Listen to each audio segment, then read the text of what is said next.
Bienvenido a un nuevo contenido de Uninorteco. No olvides suscribirte a nuestro canal.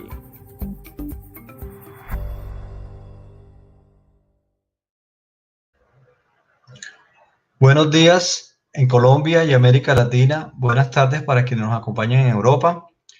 El motivo de esta reunión de esta mañana es el iniciar un ciclo de conferencias en torno al proyecto Origen del Mundo Moderno, financiado por la Comisión Europea en el marco de los proyectos Horizonte 2020, Marie Curie. Hoy tenemos como invitada a la profesora Ivonne Molinares Guerrero, quien es profesora del Departamento de Historia y Ciencias Sociales de la Universidad del Norte e investigadora del grupo Memorias del Caribe.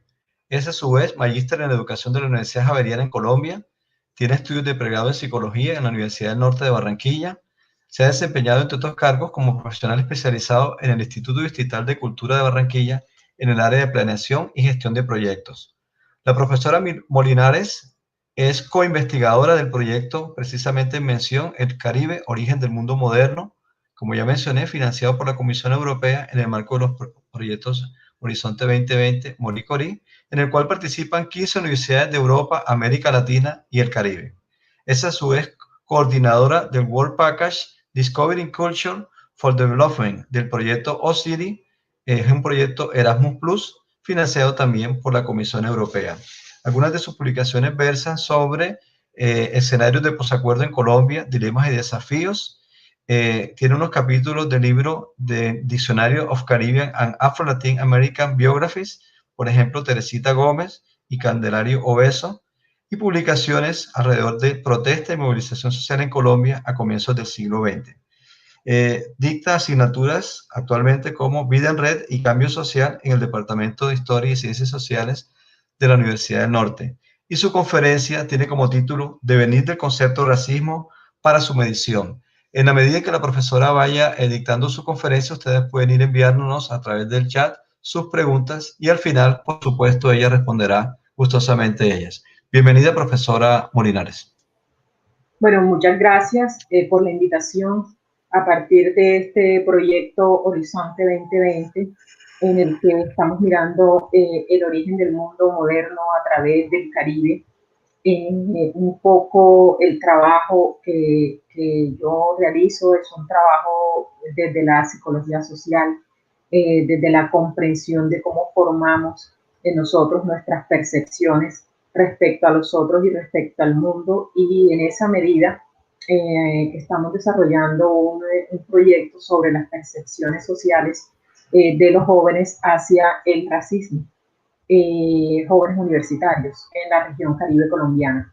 En vista de que pues iniciábamos este proyecto en medio de este otro gran proyecto, empecé junto con el equipo con el que trabajo a hacer una revisión historiográfica y además de eso una revisión conceptual de las percepciones sociales, los preconceptos o prejuicios, los estereotipos en torno a el racismo. A partir de allí, pues, surgen nuevas inquietudes y que en este momento quisiéramos poner de común con el público que nos acompaña en el día de hoy. Y sobre todo, este es un proceso que ha generado mucha construcción, como todos los proyectos asociados al racismo, porque desafortunadamente este es un fenómeno que ha estado presente en la historia de la humanidad durante muchos años y que hoy vemos exacerbados no solamente por los casos de violencia policial contra personas afro en Estados Unidos, también en Colombia pasa. Entonces, digamos que cobra relevancia realmente nosotros cómo percibimos al otro, especialmente cuando nos percibimos al otro distinto solamente por el color de su piel. Entonces, ese es como el marco general de la presentación a la que ahora pues me voy a introducir con ustedes. Es una presentación bastante conceptual, pero yo procuraré dar unos ejemplos y sobre todo propiciar que haya aportes y preguntas, que es lo que nos interesa cuando hacemos este tipo de trabajos. Entonces, inicio mi presentación.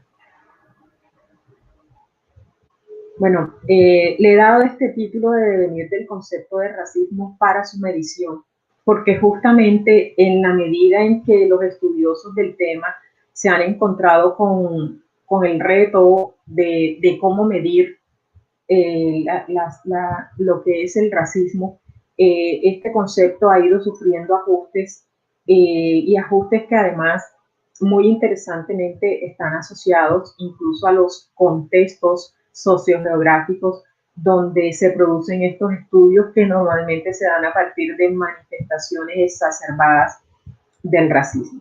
Siguiente, por favor. Entonces quiero empezar con unas frases o palabras tomadas de una declaración al medio BBC News por el doctor Alejandro de la Fuente, que también hace parte de nuestro proyecto Horizonte 2020 recientemente, por el caso del señor Floyd en Estados Unidos. Entonces hay 3 afirmaciones que me van a ayudar así como para iniciar, también para concluir. Nos decía el doctor Alejandro de la Fuente cuando le preguntaban si había diferencias o similitudes del racismo que se daba en Estados Unidos y en el resto de América. La afirmación es, hay que empezar por las similitudes, porque la discriminación racial, el racismo sistémico y la exclusión de personas afrodescendientes de los proyectos nacionales, de los proyectos de ciudadanía, son realmente comunes a todas las Américas. Son realidades que tienen una historia compartida, una historia común y que se expresan de manera diferente en distintos lugares, pero que se expresan en muchos lugares en las Américas. Entonces, digamos, la discriminación racial es igual aquí y allá, desafortunadamente.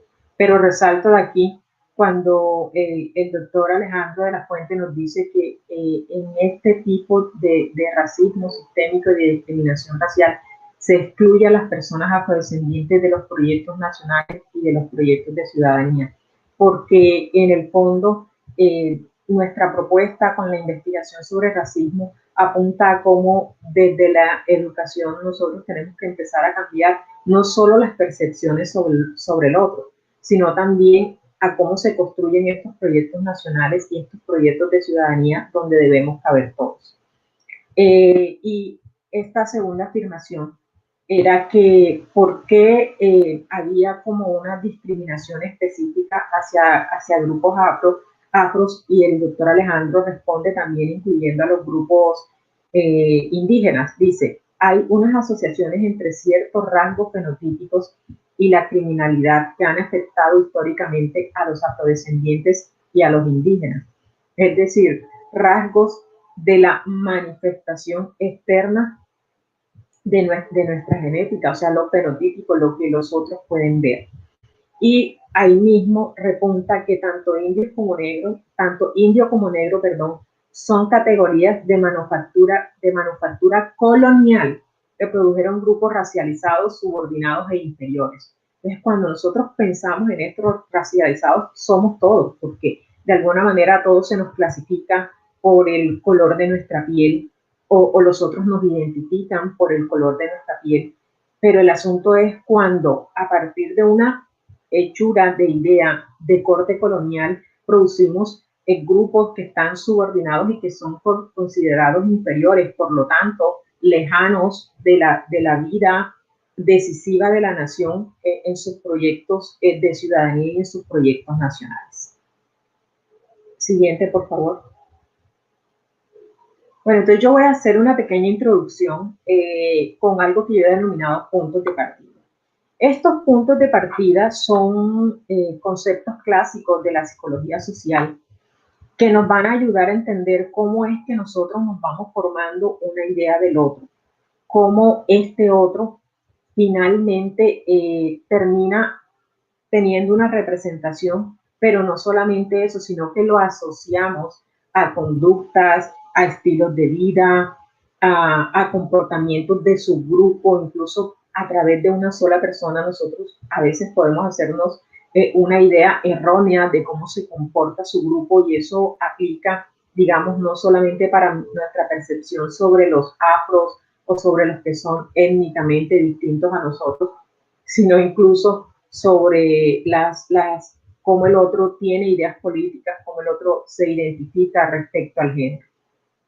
El primer concepto del que voy a hablar es un concepto que se denomina percepción social, que se dice que es el estadio inicial de relacionamiento con el entorno y con los otros.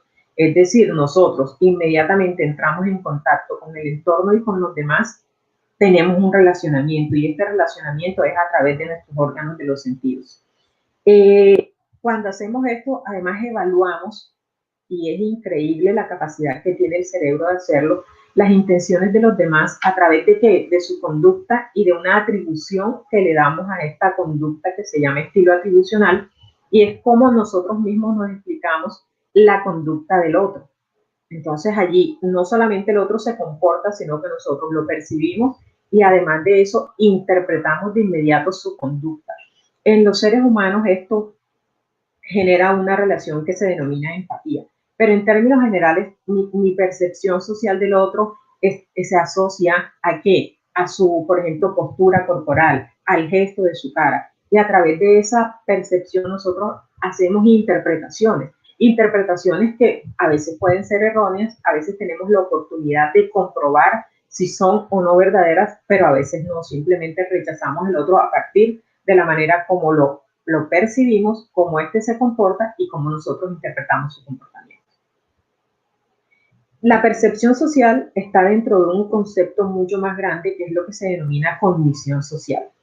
Y la cognición social, que es el segundo concepto de este punto de partida, tiene unos elementos. Uno es neurobiológico y está asociado a nuestra especie, a la especie humana y a la sobrevivencia, cuando nos identificamos con nuestro endogrupo y nos diferenciamos de nuestro exogrupo.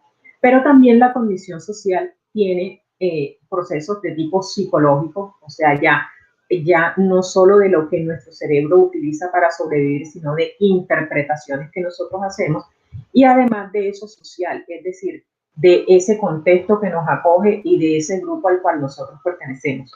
Por medio de estos se perciben, reconocen y evalúan eventos sociales. Y cuando hablamos de eventos sociales, fíjense que allí no solamente ya estamos pensando en el otro, sino en todo el contexto y cómo, por ejemplo, la naturaleza también responde a nuestras acciones. O la naturaleza responde a sus ciclos y nosotros a su vez nos vemos respondiendo a esos ciclos de la naturaleza. ¿Qué hacemos cuando reconocemos y evaluamos estos eventos? Construimos una representación del ambiente de interacción y de los individuos que hacen parte de ese ambiente. Y después generamos un comportamiento social, es decir, una respuesta que se supone más adecuada según la circunstancia particular. Entonces, digamos, lo lógico que nos dice la cognición social es que ante una situación de peligro, un fuego, por ejemplo, incontrolado, nosotros lo que tendemos es a alejarnos. De la misma razón cuando vemos una persona armada, pero entonces allí vamos a un proceso de cognición social. ¿Qué pasa cuando nosotros vemos a una persona armada en medio de un evento conflictivo, a cuando vemos a una persona armada como un guardia de seguridad en un banco? O sea, ¿por qué no corremos ante el guardia de seguridad en el banco y por qué sí corremos ante esta persona que está armada en medio de una situación conflictiva? Indudablemente porque, aunque percibimos, sí, la percepción social nada más, que es la entrada de la información, nosotros interpretamos a nivel psicológico, a nivel social, contextualizamos y nuestro cerebro produce una respuesta que se convierte en conducta. Entonces allí nos encontramos, digamos, ante una respuesta adecuada según esta circunstancia particular. Lo inusual sería que ante un guardia de seguridad nosotros corramos o nos abalancemos para desarmarlo. Entendemos claramente cuál es el papel que este guardia ocupa en el contexto, y eso es un ejemplo de cómo funciona la cognición social. Siguiente, por favor. Bueno, entonces, a partir de la cognición social hay dos procesos sociales que se generan. El uno es el de los prejuicios, del que voy a hablar en este instante, y el otro es el de los estereotipos, que cuando se juntan y conjugan producen fenómenos como el racismo. Entonces, cuando hablamos de prejuicios, realmente tenemos que verlo como en los diferentes momentos en los que se ha producido estudios sobre este concepto. Después de la Segunda Guerra Mundial, se produjeron en Europa y en Estados Unidos la consolidación de grupos de estudios sobre el comportamiento social, algunos denominados laboratorios sociales, y uno de estos estuvo al mando de importantes figuras de la psicología y la sociología, e incluso de la filosofía. Y voy a resaltar el estudio sobre el prejuicio, que fue un estudio que así se denominó, que tuvo un texto en particular, porque eso produjo un informe de más de 900 páginas que hablaba de la personalidad autoritaria para poder explicar el prejuicio. Esta es una construcción de Theodor Adorno en 1950, y él nos dice que relaciona el prejuicio manifiesto con algunos rasgos de personalidad, y se estaba refiriendo a toda la situación que había ocurrido en Europa con los judíos. Entonces, aquí dice que Adorno afirmaba que el prejuicio, cuando se manifestaba realmente, se asociaba a rasgos de personalidad nihilista y destructiva. Entonces, y lo fundamentaba explicando que el prejuicio era una suspicacia de una persona hacia un grupo con el cual ni siquiera ha interactuado. ¿Por qué lo asocia con este tipo de personalidad? Porque dice que las personalidades nihilistas no se permitían ese proceso de conocer al otro, simplemente emitía un juicio y a partir de este juicio generaba todo su siguiente proceso de posibilidad de actuar con esto. O sea, es una negación de lo que es el otro simplemente porque la percibía como una persona distinta a partir de que de una posición nihilista e incluso destructiva. Esto generó muchas discusiones, entre otras, con otros grupos que empezaron a revisar este estudio y encontraban que justamente, bueno, hubo muchas críticas a la manera como se tomó la información para llegar a estas conclusiones, cómo se controlaron las variables, porque todos estos eran estudios de tipo laboratorio, y además de eso en un afán de medir y intentar darle explicación a eso que había acontecido con la discriminación y de alguna manera exterminio de los judíos. Justamente uno de quienes luego revisaron este informe y entraron en el proceso de la discusión fue Gordon Allport, que en 1979 ya empezaba a hablar de lo que se denomina prejuicio y también preconcepto, y entonces ya su definición fue una definición muy precisa. Decía que los prejuicios eran actitudes de suspicacia y hostilidad hacia una persona que pertenece a un grupo por el simple hecho de pertenecer a dicho grupo, y a la que a partir de esta pertenencia se le presumen las mismas cualidades negativas que se le ascriben a todo el grupo. Entonces, bueno, es probable que yo pertenezca a un grupo musical, voy a poner un ejemplo simple, y que el grupo en términos generales de ensamble no sea muy exitoso, pero tal vez si hay un músico que destaca es el saxofonista, pero entonces él es mal músico porque pertenece a ese grupo. Entonces fíjense que en el caso de Adorno y en el caso de Allport nos encontramos con una definición, con una connotación absolutamente negativa. Luego en las revisiones nos encontramos con Margarita del Olmo en 2005, que hace una interesante revisión sobre los prejuicios. Ella nos dice, pues ella le va a quitar la connotación negativa, aunque no dice que no puedan ser negativos, pero dice que son ideas que adquirimos de los demás sin experimentarlas y que empleamos como cualquier otro tipo de ideas para elaborar categorías. ¿Qué es lo que nos permiten estas categorías? Predecir el comportamiento de los elementos que integran dichas categorías y orientar nuestra conducta en consecuencia. En términos generales, las tres definiciones que nos dicen que son ideas que nosotros nos formamos, que son las que nos permiten responder o actuar ante un grupo. En el caso del Olmo, ella no le pone connotación. Y en ese texto ella nos explica incluso los prejuicios que nosotros podemos tener hacia cierto tipo de medicamentos, de plantas, pero aquí estamos hablando de personas. Y lo voy a condensar el prejuicio con eso, que la frase que realmente nos referencia y nos puede llevar puntualmente a saber qué significa. Es la idea que se forma antes del juicio, es decir, antes de tener todos los elementos valorativos para yo poder decir que mi respuesta ante determinada persona o situación es la adecuada.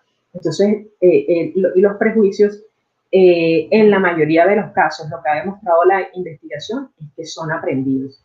Son aprendidos, incluso a veces ni siquiera llegamos a tener experiencia con un grupo porque incluso la distancia física, que es uno de los impedimentos para relacionarnos, aunque hoy con la virtualidad lo estamos pudiendo hacer de una manera, incluso grupos con los que no tenemos la menor posibilidad de contacto, nosotros podemos tener ideas prejuiciadas si hemos estado en un contexto en el que esos grupos son considerados, le generan suspicacia o hostilidad a alguien por cualquier circunstancia, o porque sí los conoce, o simplemente porque asocia alguna de sus características a algún tipo de problema, o lo asocia de una manera negativa, y simplemente en el proceso de socialización esos prejuicios van pasando a nosotros. Y eso es normal. Es decir, desde pequeños nosotros somos capaces, sin que hayamos sido educados, pero por socialización, de reconocer formalmente nuestro endogrupo y a nuestro exogrupo, sin necesidad de que sepamos ni siquiera que esos términos existen. Entonces, ahora cuando ya, digamos, entramos en unos procesos en los que hay intercambios de conocimientos, de creencias, de actitudes, entonces allí, digamos, se va complejizando esta comprensión. Y el segundo elemento importante, después de entender que percibimos socialmente y conocemos socialmente lo que le da lugar a los prejuicios, es el concepto de estereotipo. Siguiente, por favor.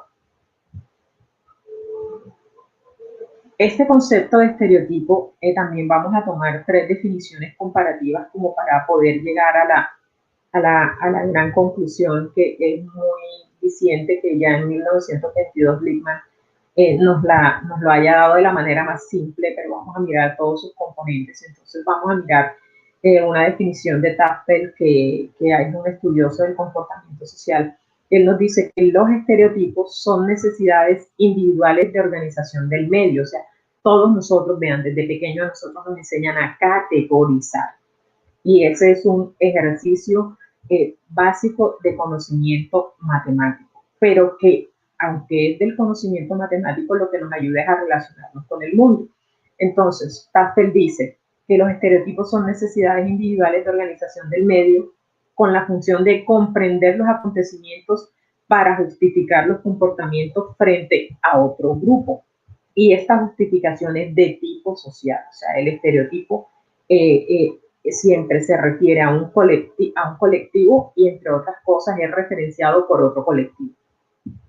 Esta justificación de nuestros comportamientos ante otros grupos nos permite clarificar o acentuar las diferencias entre nosotros y nuestro endogrupo con esos exogrupos, a fin de establecer una distinción positiva en favor del propio grupo. En ese sentido, o sea, nosotros tenemos que entender que simplemente un estereotipo nos da referenciación, pero normalmente esta es excluyente. Sangrado, en 1993, trae una definición que, de todas las que revisamos, pues hemos tomado como las 3 que incluyen la complejidad de estos conceptos, y nos dicen que es la configuración de una suerte de realidad social construida. Volvemos a lo mismo, es social, o sea, tiene como base la colectivización y es construida entre todos. Así, cuando las personas desean compartir espacios y formar parte del grupo, comunican estereotipos sobre su propio grupo y sobre los otros grupos. Entonces, nosotros, para relacionarnos con otras personas que pertenecen a otros grupos, siempre nos autorreferenciamos y siempre nos diferenciamos de ese grupo con el que entramos a relacionarnos. Estos estereotipos trazan límites o fronteras entre los grupos. impidiendo o permitiendo el ingreso de personas a los mismos. Los estereotipos funcionan como justificadores ideológicos y allí es donde está, yo creo, la gran bondad de esta definición, porque estos justificadores, dice Sangrado, legitiman las relaciones sociales y construyen la identidad del sujeto. Listo. Nos ayudan a construir la identidad, ok, está bien, y legitiman las relaciones sociales. El asunto es cuando nosotros en medio de la estereotipación excluimos al otro. Y volvemos a Del Olmo, que dice que un estereotipo es la asociación de un conjunto simple de ideas sencillas, generalmente adquiridas de otro. Entonces allí ya vuelve el prejuicio a estar involucrado en el estereotipo. Entonces, asociación de un conjunto simple de ideas sencillas a una categoría más amplia. Entonces, categoría amplia, y voy a poner un ejemplo muy propio de mi país, Colombia. Costeño, que es la categoría amplia, está asociado a perezoso, flojo. Cuando hablamos de estereotipos normalmente, dice el Olmo, aunque no siempre nos referimos normalmente a, puede ser a cualquier categoría, porque como les digo, nosotros podemos hasta estereotipar productos, porque provienen de un específico lugar, pero normalmente no siempre nos referimos a esta categoría como hacia los seres humanos, pero en nuestro estudio específicamente es hacia los seres humanos. Entonces, así como nosotros hablábamos de que los prejuicios son las ideas que nos formamos antes del juicio, Lippmann dice que los prejuicios son imágenes que están en nuestra cabeza. Los estereotipos son imágenes que están en nuestra cabeza. Entonces ya nosotros tenemos nuestras clasificaciones, esos pequeños cuadritos en los que encasillamos. Entonces, blanco se refiere a tal, negro se refiere a asiático se refiere a, entonces ya ahí inmediatamente estamos estereotipando. Y cuando utilizamos esta estereotipación basada en ideas que hemos adquirido de otros porque no provienen de nuestra experiencia, sabemos que el estereotipo está basado en un prejuicio. Siguiente, por favor. Bueno, esta era una imagen, me costó trabajo encontrar imágenes, no porque no existan, existen muchísimas, pero que me permitieran ver cómo podríamos expresar esto. Entonces yo decía, sí, al final de cuentas, todos los que están en esas canastillas son huevos. Lo que pasa es que hay un huevo que es rosado. Entonces este huevito recibe un montón de reacciones de los otros y al final de cuentas es uno mismo. Siguiente, por favor. Bueno, entonces vamos a hablar ahora sí de la definición que a nosotros nos ocuparía, que está basada en la percepción social, la cognición social y específicamente en los factores de prejuicio y estereotipo. Pero yo quiero que nada de esto lo descontextualicemos de esa frase del doctor de la Fuente que estaba al principio en su entrevista, que decía cómo en nosotros el racismo se constituía en un tipo de ejercicio que provenía de la colonia en la que la subordinación era asociada a un rasgo, entre otras cosas, físico de un grupo de personas que son los subordinados. Entonces voy a tomar aquí la definición de Alport de 1954 y la voy a repuntar con una definición de Guimaraes de 1999. Alport define el racismo diciendo que es diferente del preconcepto, o sea, del prejuicio, y es mucho más que una actitud, o sea, es más complejo que un prejuicio y que un estereotipo a partir de la percepción y la cognición social. Él dice que el racismo es un proceso de jerarquización, exclusión y discriminación contra un individuo o toda una categoría social que es definida como diferente con base en una característica física externa, real o imaginaria, la cual es resignificada en términos de una marca cultural interna que define los patrones de comportamiento. Entonces, fíjense, proceso de jerarquización, exclusión y discriminación contra un individuo, porque puede ser contra una persona, o contra toda una categoría, su grupo étnico, que es definido como diferente con base en una característica física externa. Y aquí inmediatamente a qué lo asociamos, al color de la piel, a eso que nosotros llamamos fenotipo. Vean, incluso en muchos experimentos en los que se utilizan, por ejemplo, fotografías de personas afrodescendientes, las personas afrodescendientes no todas son iguales, pues de hecho ninguna persona es igual a otra, pero ni siquiera en los tonos del color de su piel, ni siquiera si pensamos en esos rasgos fenotípicos que es en los que nos hemos estado basando históricamente para generar conductas racistas, no por su misma, digamos, complexión, nosotros podemos encontrar como al resto de habitantes de este mundo, personas altas, bajitas, gordas, delgadas, con nariz amplia, con nariz fileña, como decimos nosotros acá en Colombia.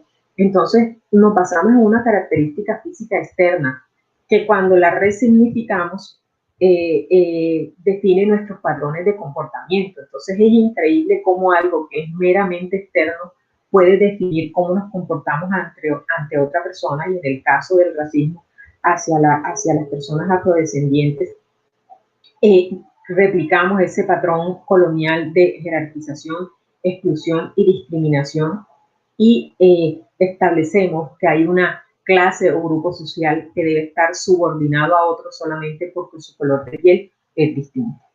En este sentido, Guimaraes en 1999 nos dice que el racismo es una reducción de lo cultural a lo biológico. Sí, esto es increíble. Dice que es una tentativa de hacer a lo primero, es decir, a lo cultural, depender de lo segundo, de lo biológico.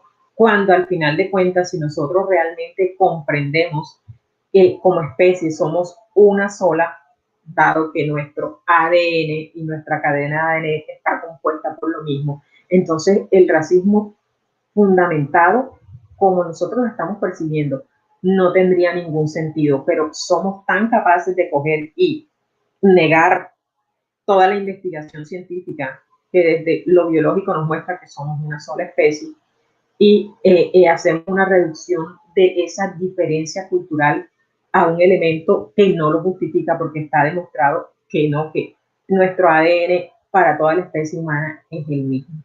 Entonces, fíjense que yo siempre que cuando hay esas manifestaciones racistas, la gran pregunta, por ejemplo, que le hago a mis estudiantes es esa: miremos lo biológico y lo cultural.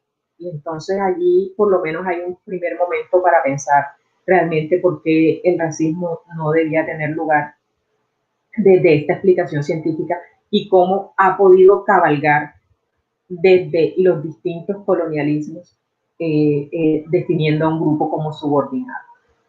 Siguiente, por favor. Bueno, entonces ahora esto ya sería el cuerpo grueso para hablar de ese devenir, de cómo estos tipos de racismo que se han conceptualizado han ido cambiando, y tiene que ver con distintos contextos sociales, históricos, y sobre todo entender que hay unos elementos que podrían muchas personas afirmar, bueno, es que cuando hay eh, sociedades birraciales es más probable que pase. No, o sea, está demostrado que no es así. Y por eso el doctor de la Fuente también decía que pasa en Estados Unidos como pasa en el resto de las Américas. Es decir, yo particularmente, y sin ser concluyente, considero que el simple hecho de entender que hay de imponer la idea y cabalgar sobre ella de que hay un grupo subordinado, pues ya hace que estos racismos puedan aparecer en cualquier lugar del mundo. Siguiente, por favor. Entonces, vamos a ver los tipos de racismo que se han estado manifestando en la contemporaneidad. Entonces, a esto se les ha llamado nuevos racismos. Todo aquello que proviene o que se mide o acontece después de la Segunda Guerra Mundial se conoce como nuevo. Entonces, estos nuevos racismos es un término que se acuñó en los años 70 y muy especialmente cuando se empezó a estudiar lo que hoy se denomina racismo simbólico. Y es porque estos nuevos racismos son manifestaciones que empezaron a medirse. O sea, digamos, ya no era así, bueno, después de la Segunda Guerra Mundial, ya yo les decía que los estudios, estos estudios del prejuicio, tenían mediciones, pues acá las mediciones ya están más acomodadas a la psicometría, a toda la estadística comparativa. Entonces, Sears-Kinders y Sears y McConaughey, que es responsable de una de las escalas de la cual vamos a hablar acá, más notable para medir el racismo, hablaron de esos nuevos racismos. Y cuando hicimos la revisión nos encontramos con las siguientes manifestaciones racistas en el mundo. Las voy a mencionar y luego ya voy a desarrollarlas conceptualmente y con algunos ejemplos. Nos encontramos con varios tipos de racismo, les decía. Entonces, el racismo moderno y el racismo simbólico, que se dice que se han medido y se han expresado de manera más clara en Australia y en los Estados Unidos. También está el racismo aversivo y el racismo ambivalente, que se ha medido y pues los datos nos muestran una mayor presencia en Estados Unidos. Está el preconcepto sutil, que su manifestación y su medición digamos, se sitúa en Europa, y cuando uno lee el concepto que ahorita vamos a revisar, puede entender por qué se habla de un preconcepto sutil en Europa, dado justamente la experiencia de la Segunda Guerra Mundial, perdón, del exterminio nazi y de esos nacionalismos exacerbados contra los cuales Europa sigue luchando. Y está el racismo cordial, cuyo nombre es bastante particular y paradójico, que fue descrito por primera vez en Brasil y que tiene una peculiaridad que, por ejemplo, nosotros también hemos visto, y yo particularmente, digamos, a lo largo de mi vida y de mis estudios de psicología y en la psicología social, también es manifiesto en mi país, y no solamente hacia la población afrodescendiente, sino también hacia otro tipo de grupos sociales que se ubican en la periferia del país, específicamente en las costas atlántica y pacífica, e incluso en la Pacífica, sacando a la población afrodescendiente. Allí hay otros grupos sociales que también se han visto envueltos en este tipo de racismo cordial, muy especialmente en lo que tiene que ver con la práctica humorística, que por fortuna también se ha ido ajustando a los tiempos y a nuestra comprensión de lo que es la discriminación y el racismo. Siguiente, por favor. Entonces ahí hay unas gráficas, pero yo me voy a referir a los diferentes tipos de racismo, muy particularmente desde sus definiciones. Entonces hablaré primero del racismo simbólico, que dice que es una forma de resistencia a los cambios en el status quo. Entonces aquí en la fotografía, lo que se refiere al racismo simbólico nos muestra cómo, no sé si alcanzan a verlo, está un hombre, como se decía en esa época en Estados Unidos, de color, que podía acceder al cine, es decir, tenía el derecho, pero había una escalera y una puerta especial para que las personas afrodescendientes ingresaran. Es decir, el status quo se mantiene. La población mayoritaria entra por la puerta principal y los subordinados entran por la puerta de atrás. Mantener el status quo. Desafortunadamente, y tengo que decirlo, en mi ciudad, Barranquilla, alguna vez visité un edificio en el que había un ascensor específico para el personal que prestaba sus servicios a las familias que habitaban en el edificio. No les estoy hablando de hace 20 años atrás, les estoy hablando de hace 5 años atrás. Entonces, se dice que representa una forma de resistencia a los cambios en el status quo, de las relaciones en los Estados Unidos posterior a la Declaración de los Derechos Civiles, es decir, una vez finaliza el periodo de segregación. Esta forma de racismo está basada en sentimientos y creencias de que las personas afrodescendientes violan los valores tradicionales americanos del individualismo o de la ética protestante, es decir, la obediencia, la ética del trabajo y la disciplina.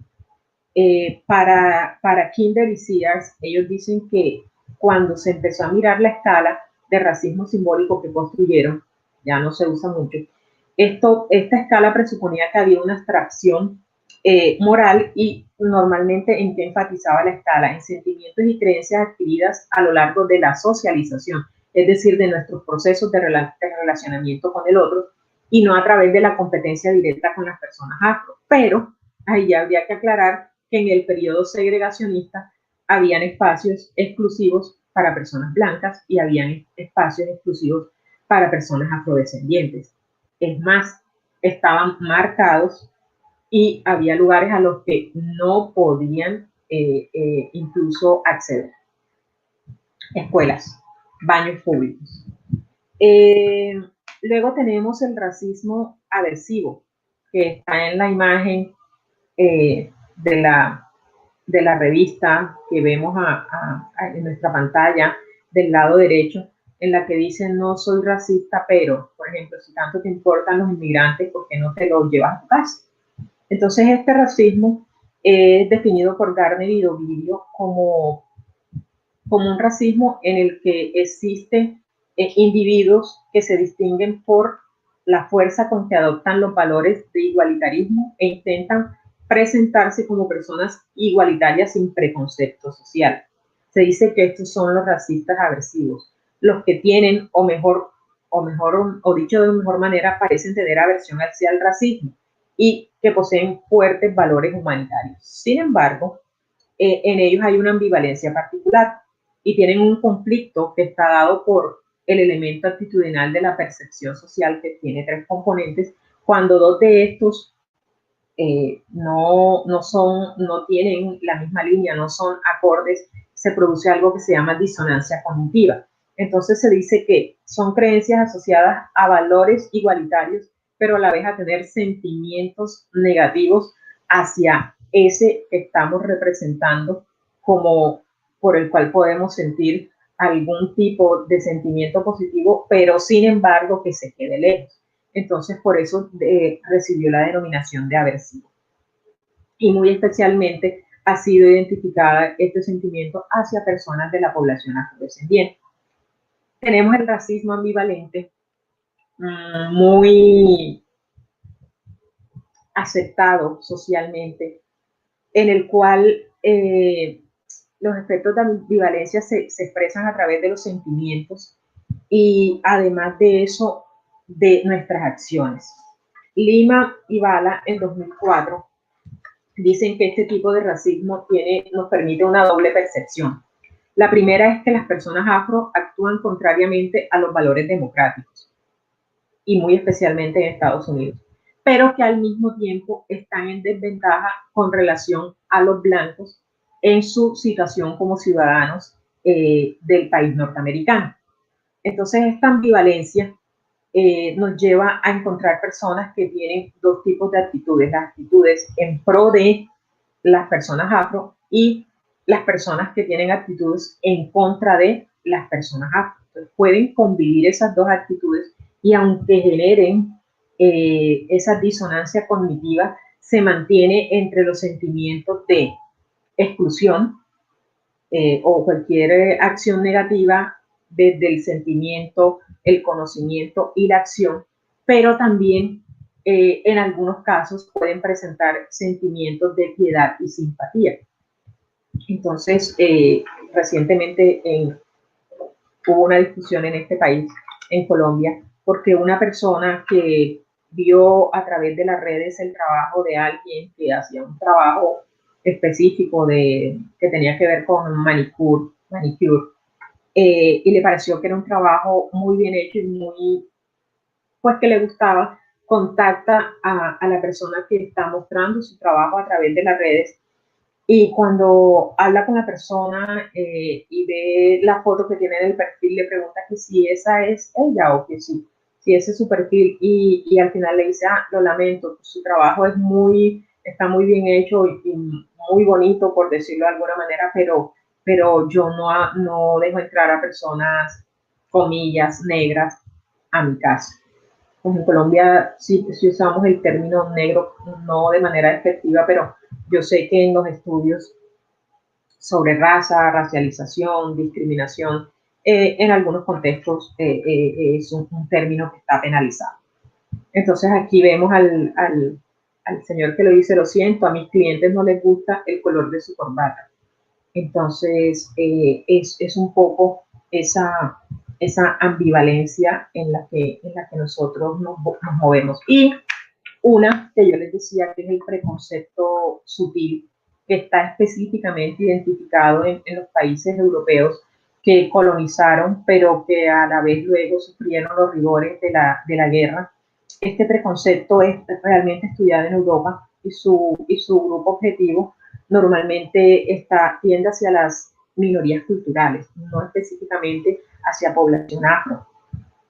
¿Y a qué minorías culturales? A todas aquellas que provienen de las antiguas colonias de los países europeos. Esta forma de preconcepto, digamos, lo que hace es expresar una consideración del otro fría, distante e indirecta. Y al ser fría, distante e indirecta es un poco la negación del otro. El otro está, pero no tiene nada que ver conmigo. El otro está, pero ojalá no se junte mucho conmigo. Mertens en 1995 establecía que aquí había unas dimensiones que explicaban este preconcepto sutil. La primera era una dimensión que tiene que ver con la defensa de los valores tradicionales de nuestro endogrupo, de nuestra sociedad. Entonces se dice que el endogrupo mira al exogrupo como que actúan incorrectamente en su búsqueda de la realización social. Alguna vez escuché a una persona decirle a otra que vivía en Bogotá, las dos son de la costa caribe colombiana, las dos tienen su cabello rizado y ondulado, y en la una le decía a la otra, pero tú, ¿por qué no volviste a dejarte tu cabello en tu forma natural, sino que siempre lo tienes, pues, muy liso? Y esta persona le dijo, porque en Bogotá el cabello rizado se ve muy mal. Entonces, claro, cuando indagábamos, le preguntábamos, es que cuando uno va a buscar trabajo, normalmente le preguntan a uno, ¿y usted de dónde es? Y entonces los rasgos lo ponen a uno de manifiesto, ha dicho la persona. Entonces, fíjense, cuando hablamos de que alguien actúa de una manera incorrecta, ya decía, la única manera de yo tener trabajo y mantener mi trabajo es intentar verme como ellos. Entonces, la búsqueda de la realización social, en este caso, tendría que hacer que todos fuésemos iguales para ser aceptados en un grupo distinto al nuestro. La otra dimensión que se señala en este preconcepto sutil es cuando el exogrupo hace una exageración de las diferencias culturales. Entonces, cuando decimos que son tan distintos a nosotros que yo no creo que podamos convivir, pero ¿en qué es que son distintos?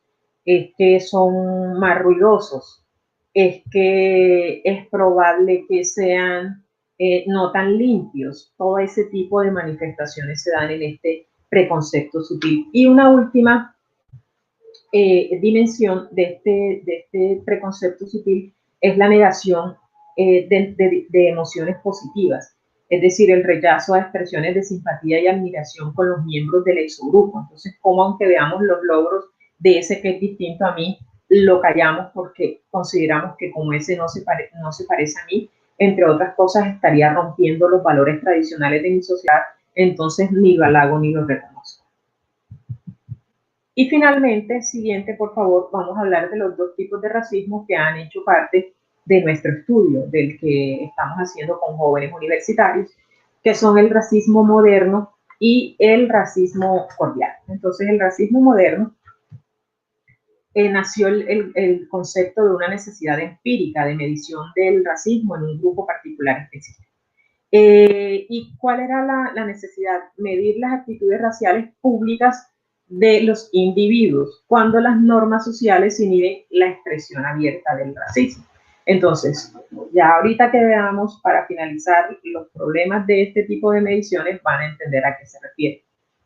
Esta teoría lo que nos dice es que muchas personas a nivel público no son capaces de expresarse abiertamente racistas o de expresarse abiertamente prevenidos o prejuiciados hacia la población A. Y estas mediciones sí son para medir nuestra percepción hacia la población A. Esta teoría se desarrolló conjuntamente con la escala de racismo moderno, que ha sido actualizada, que ha sido adaptada, que ha sido ajustada a los diferentes contextos en los que se puede aplicar, y fue diseñada por McConaughey y Hugh en 1976. Entonces dice que el concepto de racismo moderno, así como el de racismo simbólico, del que hablamos al principio de mis definiciones, refleja una percepción de que los negros, como es la definición textual, están recibiendo más de lo que merecen y violan valores importantes para los blancos. Entonces, aquí yo quise colocar una foto icónica, la de Ruby Bridges, que es la primera niña que asiste a una escuela después de la finalización de la segregación racial en Estados Unidos. Que cuando su primer día de escuela fue escoltada por agentes de seguridad de la presidencia de la República de Estados Unidos, porque justamente muchos consideraban que está bien que ya se hubiera acabado la segregación, pero que por qué razón tenía que ir a una escuela con niños blancos. La experiencia ha sido contada de diferentes maneras, pero hay una a viva voz de ella que dice que ella lo que pensaba era que había una celebración porque finalmente ella podía ir a una escuela y juntarse con niños blancos. Y que bueno, ya luego comprendió que era para protegerla, porque los padres de los niños de esta escuela en Mississippi, ese día no dejaron ir a sus hijos al colegio ni los días siguientes, y ella iba sola a recibir sus clases. Pero además de eso, antes de que ella ingresara a esa escuela, tuvo que demostrar que tenía la capacidad para estar en la escuela. Ella ya iba a una escuela segregada, pero tuvo que demostrar la capacidad, y muchos niños, dicen que en esa época muchos niños eran considerados no aptos para la escuela, comillas, de los blancos. Entonces, ahorita que veamos la escala, vamos a entender a qué se refiere con esa expresión de que reciben más de lo que merecen. Siguiente. Y tenemos el racismo cordial, que ya les decía que su nombre era paradójico. Normalmente dicen que quienes Turra y Venturi, que son los que más han hecho investigación sobre este tipo de racismo, que además hizo un estudio global en Brasil a través de un grupo periodístico muy importante. Se dice que es para sociedades birraciales, o sea, pero cuando nosotros vemos a qué se refiere, cuáles son las categorías que analiza, pues son probables para cualquier tipo de sociedad en la que exista mistura. Es decir, bueno, Turra y Ventura han estudiado las relaciones interraciales y analizan un tipo de racismo que ellos han denominado que es típicamente brasilero, pero ya yo les digo, lo que hemos encontrado en la prensa, en textos, en experiencias con grupos discriminados, es que aplica en cualquier lugar, por lo menos de América Latina. El racismo cordial es definido como una forma de discriminación contra los ciudadanos no blancos, en el caso de Brasil, negros y mulatos, que se caracteriza por una cortesía, esa negrita la coloqué yo, superficial, revestida de actitudes y comportamientos discriminatorios que se expresan a nivel de las relaciones interpersonales a través de chistes, dichos populares y bromas de corte racista. Para Guimaraes, se trata de un racismo que siempre tiene consecuencias sobre los derechos y oportunidades de vida de los afectados. Y ahí está un típico chiste racista. Pero no solamente eso. Hay estudios que han asociado la capacidad física de las personas afrodescendientes para determinados deportes. También científicamente se ha demostrado que no es verdad, que se trata simplemente de una cuestión de oportunidad. Entonces, que las personas afro son mejores para la música, que las personas afrodescendientes son mejores corredoras. Y cuando se han hecho estudios científicos de medición del potencial, simplemente, o sea, somos iguales. Y no quiero adelantarme a mi conclusión, que yo espero que nos ponga a pensar a todos sobre la necesidad de seguir haciendo estudios, no solamente con mediciones, sino de comprensión de estos tipos de racismo.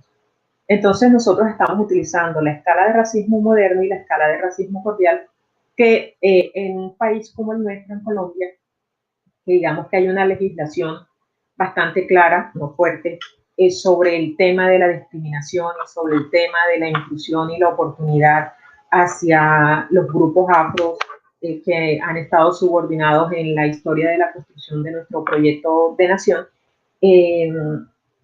Hoy día aparecen, hay gente que dice, es que ¿por qué piden tanto si ya se les ha dado todo que hasta ley tiene? Siguiente, por favor.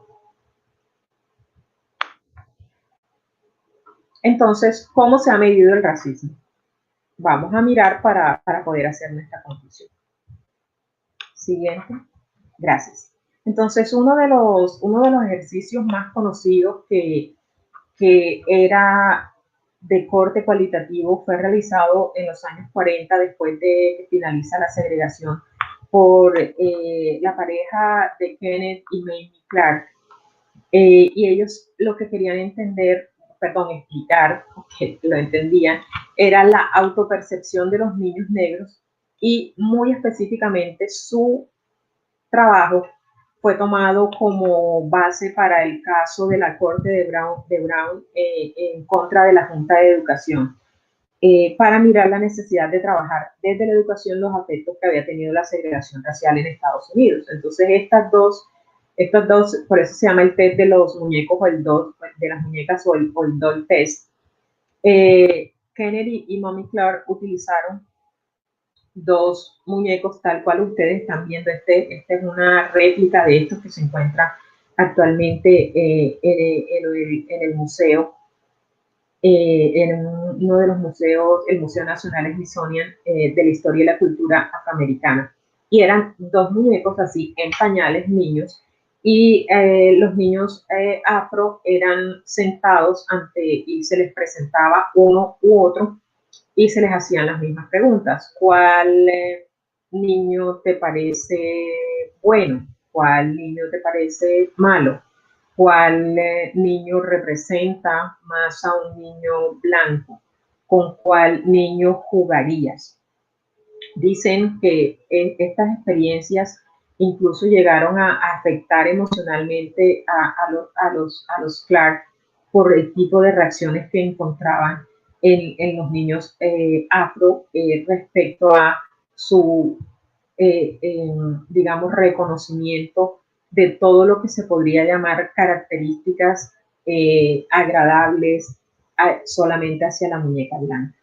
Es más, los Clark mencionaron que tuvieron que, como reflejo de ese prejuicio racial de la época, tuvieron que pintar una muñeca blanca de color marrón para hacer las pruebas, porque las muñecas afroamericanas aún no se fabricaban, y coloqué muñecas afroamericanas también entre comillas. Entonces, pero fue un experimento que incluso llevó a grandes discusiones y a cómo era importante que a través de la educación se empezaran a alivianar, minimizar y subsanar todos los efectos que había tenido la segregación racial en Estados Unidos. ¿Por qué? Porque los niños afrodescendientes ya desde muy pequeños manifestaban la subordinación, no por deseo propio, sino por ese relacionamiento entre su endogrupo y los distintos exogrupos.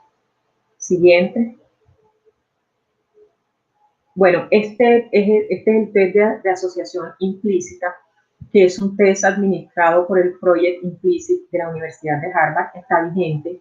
Usted entra así a asociación implícita o Project Implicit y lo va a encontrar en inglés y en castellano lo conozco yo, y este tiene como unas distintas escalas que usted puede entrar a revisar. Entonces, por ejemplo, usted podría entrar a la escala, déjenme que yo pueda ver mejor un poquito, porque ahora lo tengo muy listo. Aquí ustedes pueden entrar, por ejemplo, a la escala de sexo, se denomina así, está asociado al género. Hay una que está asociada a la diversidad sexual, manifestación de sexualidad, a tono de piel, a países, pero actualmente nada más está incluido España y Estados Unidos, a edad, a peso en la relación gordo-flaco, edad a joven y viejo, y una a raza que se refiere a blanco y negro. Entonces, ¿qué nos dice este test? Que la diferencia entre no tener la voluntad y ser incapaz de hacerlo es como la diferencia entre intentar ocultar algo de otros y esconderlo inconscientemente de uno mismo. Entonces es un poco aquello que uno no se atreve a decir en palabras que sí, pero que sí lo puede hacer identificando dos extremos. En el caso de raza es blanco y negro.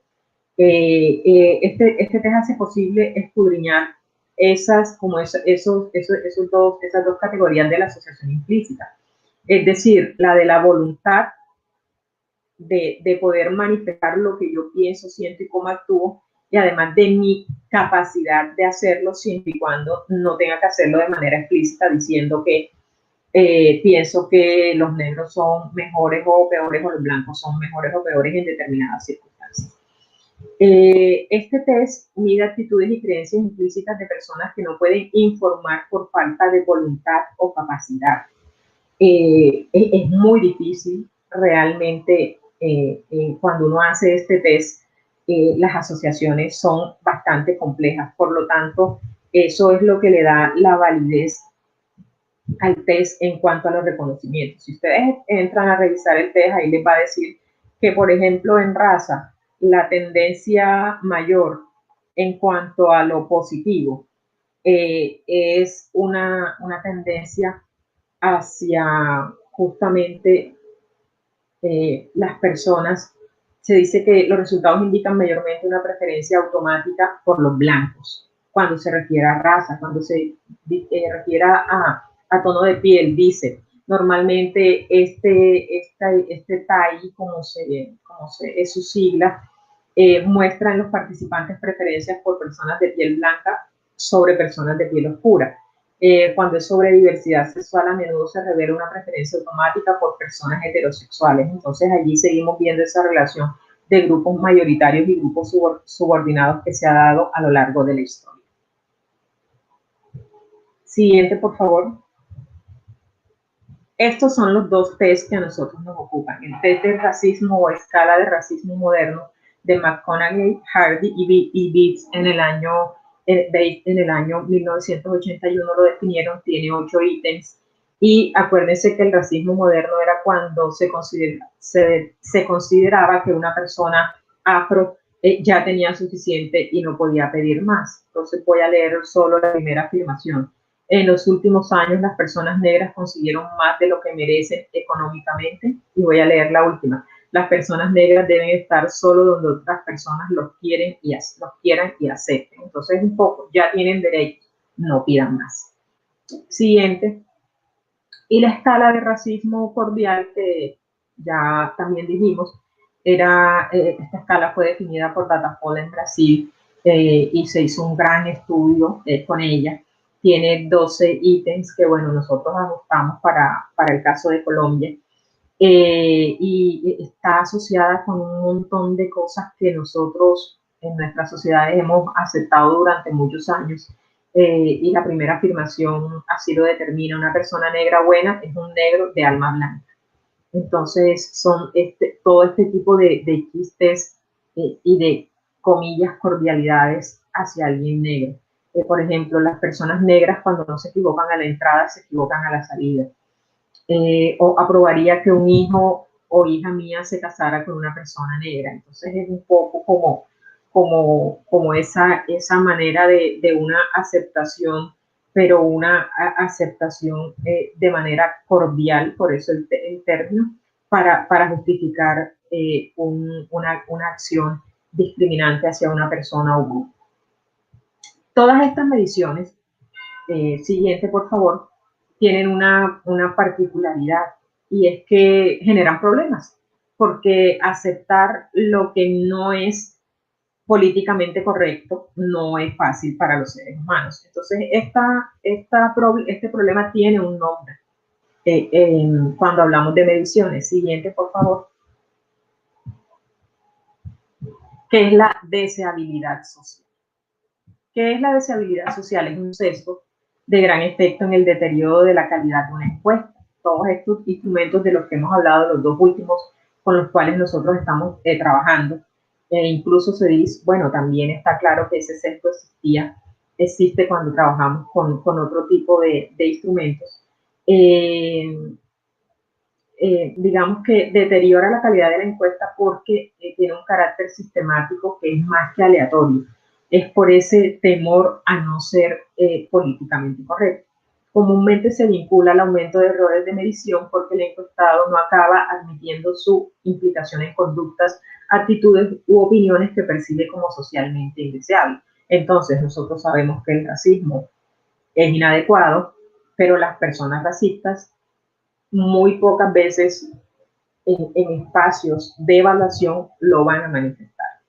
¿Por qué? Porque tienen un temor al rechazo o desaprobación social que los lleva a pronunciar respuestas concordantes con la corrección política o la deseabilidad social. Por eso el fenómeno se llama así, aunque no se corresponde con lo que realmente sienta o opine. Y Seay de Ancona tiene un estudio maravilloso de lo que son las mediciones de la deseabilidad social en este tipo de instrumentos. Cuando hablamos de errores sistemáticos, estadísticamente lo que queremos hacer entender es que cuando se promedian las observaciones muestrales, no suman cero. Entonces allí sabemos que hay un error y nos pasó a nosotros también con la aplicación de la encuesta. Entonces ahorita yo les voy a explicar qué es lo que haríamos para poder disminuir, no vamos a disminuir el fenómeno de deseabilidad social o el sesgo en los instrumentos, sino justamente en cómo las personas interpretan ya cuando se hace una aplicación de otro tipo de técnica para complementar esta medición.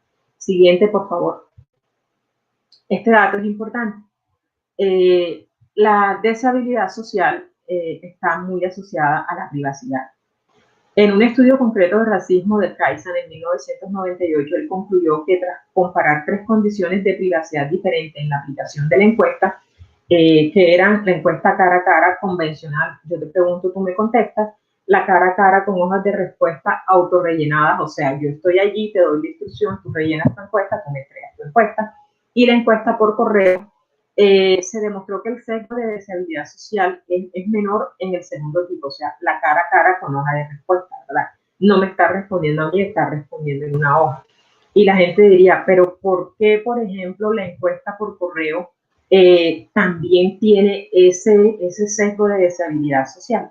Porque cuando te llega una encuesta por correo, tú estás identificado. En cambio, que cuando normalmente nosotros hacemos encuestas de autorrellenado, entregamos un número de encuestas que tiene una identificación social de los sujetos, pero no tiene el nombre del sujeto. Entonces, digamos que allí el sujeto se da algunas pequeñas libertades. Kaizen también constata además que hay una mayor incidencia del sesgo en personas de elevado nivel educativo, a diferencia de otros errores de medición. ¿Por qué? Bueno, porque las personas de elevado nivel educativo realmente tienen la presión de encajar socialmente. ¿Qué hemos pensado al respecto de este sesgo de deseabilidad social respecto a nuestro trabajo que estamos realizando con jóvenes universitarios?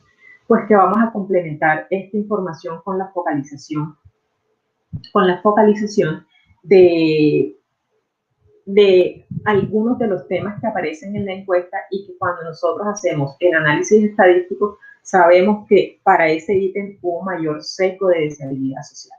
Entonces, cuando trabajamos colectivamente y además no en un proceso evaluativo, sino de focalización, aunque al final de cuentas es evaluativo, la gente es más capaz de expresar sus opiniones, sobre todo porque los ponemos en las situaciones. Entonces, ya estando en la situación, la gente puede expresarse y además de eso O sea, cuando estamos en colectivo común, no estamos esperando una representatividad estadística, lo que simplemente podemos es entender por qué el grupo funciona de esa manera. ¿Por qué hacemos este estudio? Pues lo hacemos porque queremos desde el sistema educativo y desde lo que a nosotros nos compete en la educación superior, es empezar a trabajar con que los jóvenes entiendan la manera como yo quiero concluir, que si incluso en los miembros de nuestra familia nosotros somos todos iguales porque somos familias, pero somos diferentes porque somos unidades individuales, entonces en la sociedad esto es exactamente igual. Yo pienso que cuando yo les digo a mis estudiantes eso, listo, respecto a la discriminación, ahora piense en su familia. Todos son iguales porque son familia, pero son diferentes, entonces empiezan a decir, sí, mi hermano es más blanquito, yo soy más oscurito, mi hermana es alta, yo soy bajita, mi hermano es gordo, yo soy flaquito, mi papá tiene los ojos rasgados, mi mamá no. Entonces, claro, empiezan a ver que incluso en su endogrupo lo que hay es igualdad y diferencia y que tienen que convivir juntas. Entonces, si nosotros podemos, a partir de estos estudios, empezar a trabajar con los estudiantes, a mostrarles cómo persiguen y hacer esos análisis de la necesidad de entender alteridad y otredad, creemos que podemos aportarle un poco a este proceso social estructural como es la discriminación. Siguiente. Bueno, no quiero despedirme sin antes darle las gracias a la Universidad del Norte, que es pues mi alma mater, al proyecto Connect World de Caribbean Origin of Modern World, Connect Caribbean de la Unión Europea, del Fondo María Sklodowska Curie, que está dirigido por la doctora Consuelo Naranjo Robio, y al Instituto de Estudios Latinoamericanos y del Caribe de la Universidad del Norte, a través del cual hemos podido ir realizando nuestros contactos para poder hacer la recogida de información en los distintos centros universitarios a los cuales hemos llegado y a los cuales vamos a seguir llegando.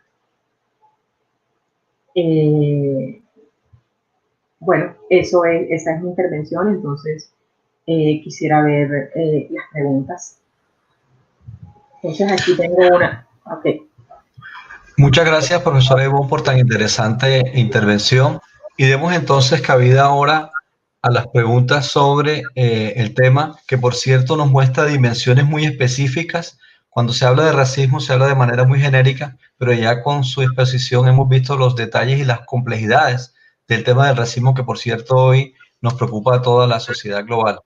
Una primera pregunta sería, a su juicio, ¿cómo se ha materializado en Colombia, a partir de la Constitución, la mejora o no de los derechos de los grupos afrodescendientes?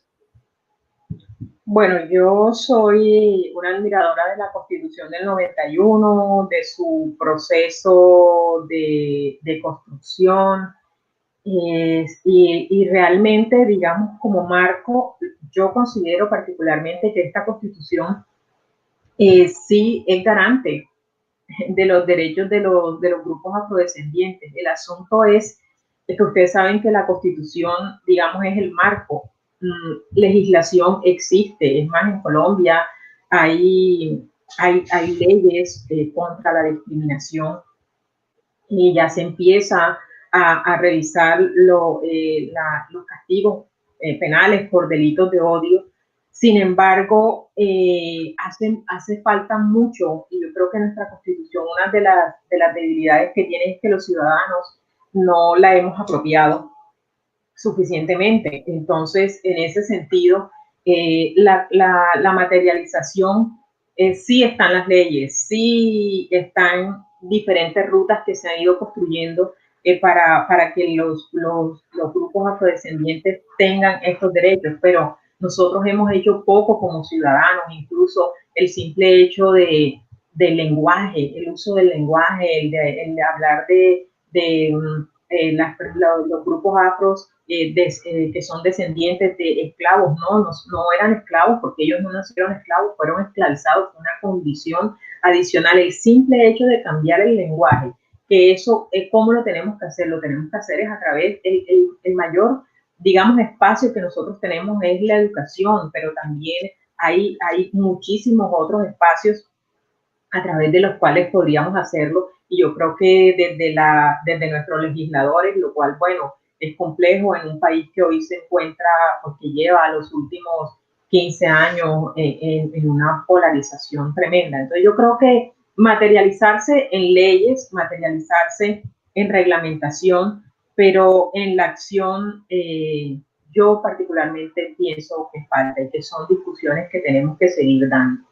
Que esto no, y que además que las vamos a tener que seguir dando durante, yo pienso que la humanidad va a tener que seguir discutiendo esto, porque estamos hablando simplemente del racismo en contra de las personas afro, pero está el racismo contra también nuestras comunidades indígenas, que en el país, aunque son minorías, no son pocos. Una segunda pregunta. ¿Considera usted que las muestras de odio en las redes sociales son una muestra de la persistencia del racismo o las redes han permitido a fomentar el racismo? Las dos cosas. Las dos cosas. Justamente en mi trabajo cotidiano con los estudiantes de mi clase de vida en red, hacemos análisis constantes de lo que está pasando en las redes, de lo que pasa en Facebook y en Twitter muy particularmente, que son, digamos, que las redes que tienen más incidencia de conexión en nuestro país. Y estas muestras de odio tienen que ver con que el racismo persiste. Miren, yo diariamente, por ejercicio profesional, o sea, por mi trabajo, yo busco en las redes las noticias que están más referidas a polarización y las que tienen que ver con racismo. Usted se encuentra personas que expresamente manifiestan, o sea, sí, sin ningún pudor ni pena, porque bueno, en la red lo que está es tu nombre y un perfil que tal vez ni siquiera sea tu perfil. Una persistencia a posturas que de pronto fueron muy comunes en mis abuelitos, por decirlo de alguna manera. Entonces, ¿qué me muestra eso? Que es que esa idea de subordinación persiste. Y no solamente persiste en las personas mayores, ha sido, como hablábamos allí del prejuicio y de la estereotipación, va pasando de unos a otros porque, digamos, a través de la educación no hemos sido fuertes. En una época hemos hecho mucho, pero luego como que bajamos la guardia y viene nueva problemática y entonces ahí volvemos a trabajar y no hacemos un trabajo sostenido para acabar. Y claro que a través de las redes, no es que las redes hayan permitido, hayan fomentado el racismo, no. Vean, las redes, nosotros moldeamos las redes. Nosotros somos lo que hacemos, lo que pasa en la red. Entonces, ¿qué acontece allí? Que justamente lo que hace es que se multiplica porque la capacidad por el tipo de conexión que se da hoy día en las redes online, y crecimos redes online de redes offline que existen y hacen un trabajo maravilloso también, y las redes online, si las utilizáramos adecuadamente, pues cuando las usamos adecuadamente también sirven para un montón de cosas buenas. Entonces, no es que las redes hayan permitido, somos nosotros los que fomentamos, o sea, esa persistencia del racismo a través de las redes, porque la capacidad de conexión es inmediata. Una pregunta muy interesante de Pedro Alfonso de la Puente es, en la medición del racismo, ¿cómo se incluyen aspectos relacionados con el clasismo? Pues usualmente se desestima esta relación. Pero saludos especiales a Pedro, gracias por la pregunta. Pues, Pedro, mira, el asunto es que ya lo decía la profesora de la Cortina, cada cosa tiene su nombre y de hecho, cuando se habla de racismo, si pensamos en subordinación, estamos pensando en menores oportunidades para aquel que es subordinado. Por lo tanto, el clasismo va a estar allí. Y me refería a la profesora de la Cortina porque ella decía, sí, a veces la aporofobia se queda como incluida dentro de lo que es la xenofobia y de lo que es el clasismo, pero en la medida en que nosotros podamos identificar cada una de estas y sus relaciones, indudablemente estas relaciones existen, son importantes. Aquí, como estamos hablando, y tú y muy bien eso que dices, cuando hablamos de clasismo, entonces cuando se hace una identificación socioeconómica de quienes contestan la encuesta y cuando se hacen grupos focales con quienes contestan la encuesta, ¿de qué nos damos cuenta? Que normalmente es la población mayoritaria, porque nosotros también aplicamos esta encuesta digamos, a personas afrodescendientes. Entonces allí nosotros nos encontramos que las personas que se identifican en nuestra encuesta, en los datos de identificación, como en Colombia todavía se usa la estratificación de estratos socioeconómicos 5 y 6, con un nivel educativo alto, manifiestan muchas, ¿cómo se llama? Tienden hacia manifestaciones racistas, entonces lo podemos asociar con el clasismo. No hay ningún ítem o indicador que lo relacione directamente.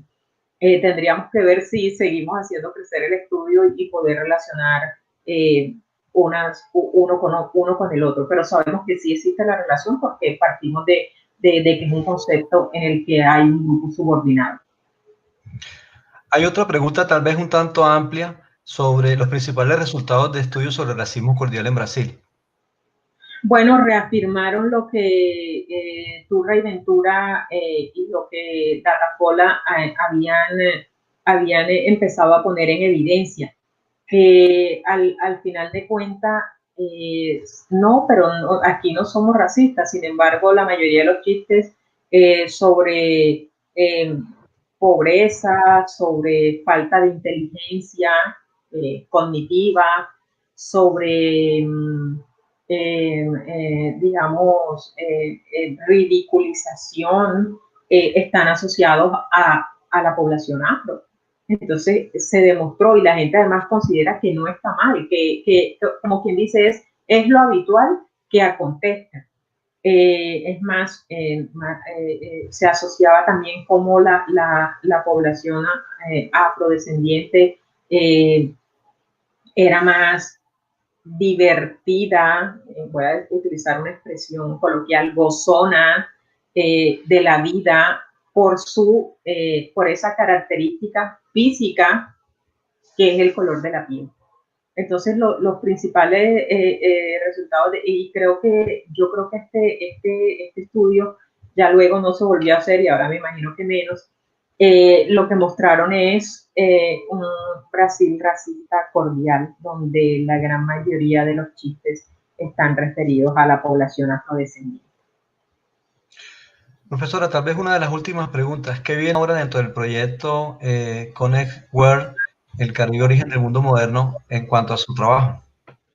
Bueno, junto con la profesora Eliana San Andrés, vamos a empezar ya a hacer una aplicación en universidades privadas y públicas de la región Caribe. La idea es completar los 7 departamentos e ir mostrando los resultados. Inicialmente consideramos que por instituciones o de lo público y lo privado, y ya luego sí haremos la gran comparación. Es un gran reto, pero nos comprometimos y creemos que vale la pena si queremos hacer una propuesta desde la educación para cambiar esas percepciones sociales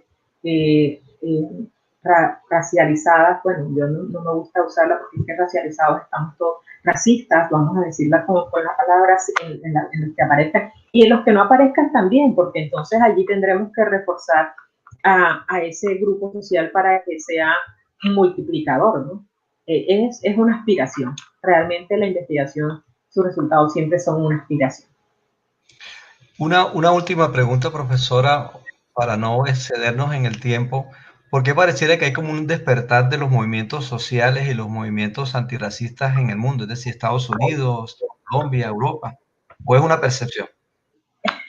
Yo pienso que es una percepción y le voy a explicar por qué. Porque es que justamente a veces a mí me llama mucho la atención el poder que la gente le da a las redes sociales, pero el poder de las redes sociales es el poder del individuo que hace parte de la red, o sea, no es la red per se. Así la red quiera mostrarnos, su algoritmo nos lleve a mostrarlo solo lo que nos hace felices, o lo que nos exacerba para que actuemos de una manera. Hoy día el asunto de la conexión nos hace evidente que cosas que han estado pasando nosotros las veamos en su justa dimensión. Entonces antes nosotros de pronto veíamos un titular de prensa que estaba en la página 7, en otro periódico estaba en la página 1. Hoy nosotros vemos todo prácticamente en vivo y en directo. Entonces, y también ha habido un malestar acumulado que justamente por la polarización, un malestar acumulado de ciertos grupos sociales y por la polarización, pero además de eso, por la ineficiente respuesta del Estado, que ya sabemos ha perdido mucha de su fuerza integradora y generadora de cambio, hace que las personas o los grupos subordinados o excluidos busquen sus espacios. Y esta búsqueda de espacios es una búsqueda de espacios que es necesaria, que no tiene que ser satanizada. Nosotros sabemos que, miren, yo no voy a hablar de la protesta ni nada de eso, pero sí sabemos que indefectiblemente cuando hay una búsqueda de los derechos por grupos subordinados, muchas veces los canales que debían existir para esto no se abren, entonces hay que buscar nuevos canales a los cuales no estamos acostumbrados y nos asustamos. Nos asustamos cuando hay manifestaciones violentas que no deben ser y no se justifican. Sin embargo, es que a veces no hay canales. No hay canales. Es como cuando un niño requiere atención y bueno, busca la mejor manera. Y si a través de la comunicación formal no lo logra, va a encontrar la manera. Entonces, yo pienso que lo que hay que tener es oídos dispuestos desde la academia. Nosotros tenemos responsabilidad, la academia tiene responsabilidad, desde el Estado en su aparato y desde los gobiernos, porque para eso, digamos, son elegidos. Muchas gracias, profesora Molinares, por su excelente disertación, que ya hemos recibido comentarios muy positivos del alto nivel de ella y la profundidad y los retos que nos plantean los investigadores en ciencias sociales. Y de paso quiero invitar a los que están conectados a que vamos a seguir este ciclo de conferencias. Hasta noviembre vienen 4 conferencias más sobre distintos tópicos asociados al proyecto Caribe, Origen del Mundo Moderno. Gracias, profesora Molinares. No, gracias a ustedes por el espacio y a las personas que dedicaron su tiempo para compartir con nosotros y sobre todo los comentarios que tomaré muy en cuenta, incluso algunos que tal vez de pronto no hayan podido ser leídos. Muchas gracias. Gracias a todos y los esperamos en una futura ocasión. Buenas tardes. Los siguientes contenidos de Uninorteco te pueden interesar. No olvides suscribirte a nuestro canal.